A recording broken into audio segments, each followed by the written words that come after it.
Right, well, something to go in the Radio Shack. My very good friend has made me a power supply.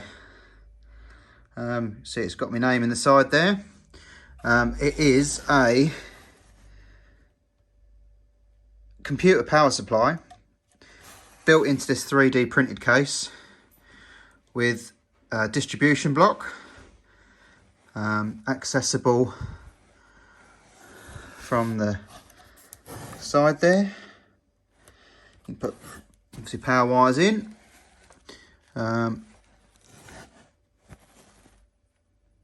So yeah, we've got a little screen. Tells us how many volts we're in, how many amps we're pulling, etc. All from a radio gear. This should do 70 watts, I believe. Sorry, 70 amps. So it can pull quite a lot. So yeah, quite a nice little bit of kit. So I'll have to get things plugged into it and test it out.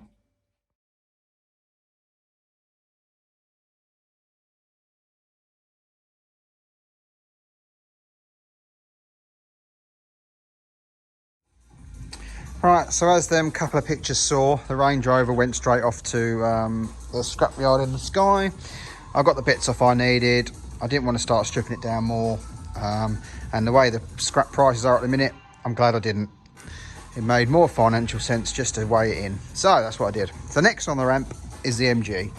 I'm going to have the engine out and again do the same, weigh it all in. I want the engine for the Metro. So yes. Just going to whip this engine out. I won't show you too much. I think I've done it before. I might catch some of it on film, but still. So yes, this is coming apart. Engine's going on the shelf ready for the Metro, and the rest will get weighed in. As I say, the way scrap prices are at the minute, I'm going to take full advantage. Right, well, it is out. It wasn't without its problems. I can't remember. Well, I'd say my memory's terrible. I can't remember how I took the last one out, but I'm guessing it was the same as this. I did try and take the engine out the bottom without removing the subframe, but it just wouldn't clear. And I spent far too long trying to get it out the hole, when actually it took 10 minutes to undo the bolts and lower the whole lot down. So really, that's, you know, what I should have done to start with. But anyway, it's out. So now is to get the engine away from this subframe. I mean, it's only just sitting on top, it's not bolted to it in any way, and then we'll whip the gearbox off and see if it was the clutch that was causing no drive, because I don't want the gearbox. That can go in the bin. Obviously I've not been able to drive it, so I don't know if it works. So yeah, all I want is the engine, all its ancillaries. So I shall whip the engine and gearbox off this subframe, put it all aside, take the gearbox off, and then just keep the engine and put the rest in the car ready for the scrap man. So that's the job for this morning.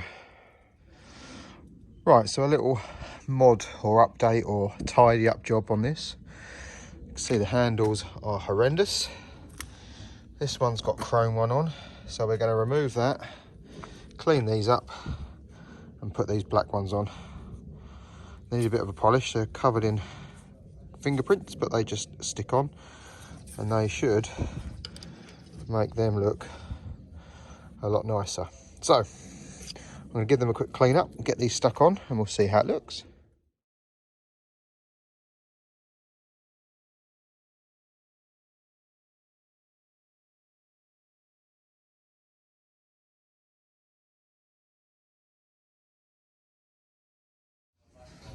I keep forgetting to put the camera on, but there we go, look. The engine is off the subframe, so I'll pull this out the way, and then I'll try and film taking the gearbox off, if I remember.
Well, I'd say it wasn't the clutch. I'd say it's definitely the gearbox.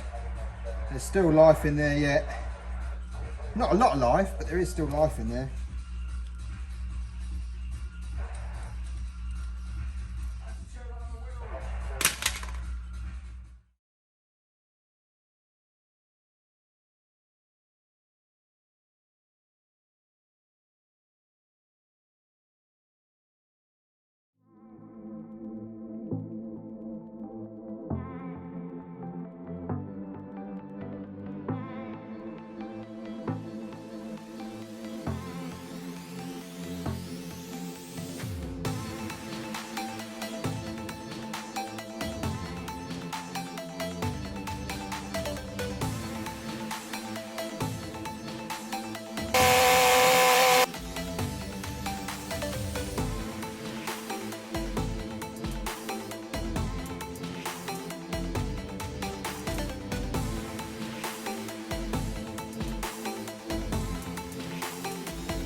Right, well, everything is now squeezed in here, bar the caravan. We'll find somewhere to park that. But these are all the ones that I'm planning on keeping. Except the minis here, but I'm using them for spares, really, for other ones. So we're obviously seeing emptying that other one out and giving it back, try and save some pennies at the moment. So yeah, so brought the collection in here, then over this side, the Mini, the Turbo and the MGF. So now I need to work through them and get some of them done. That's the next hurdle to climb. No, that's the next hurdle to jump even. Why do I do it to myself? Oh, and I've got a roof back, although it's nowhere near finished yet, but I have actually got a roof. That's all got to be sealed up. The cover at the middle to cover all that in is going to be fitted, and it's actually all going to be enclosed in, so we're not going to have any open bits anymore. So at least it's dry now. We've had it resurfaced as such. All right, it's just chippings, but it's better than the muddy pit it was before. So yeah, getting there. I'm trying to sort all my bits out so I can get them all on eBay and get them sold. I'm trying to refrain from skipping them all, or scrapping them, shall I say. I've got so many bits from cars previous. I just need to either scrap them all or get them advertised. So that's one of the next challenges as well.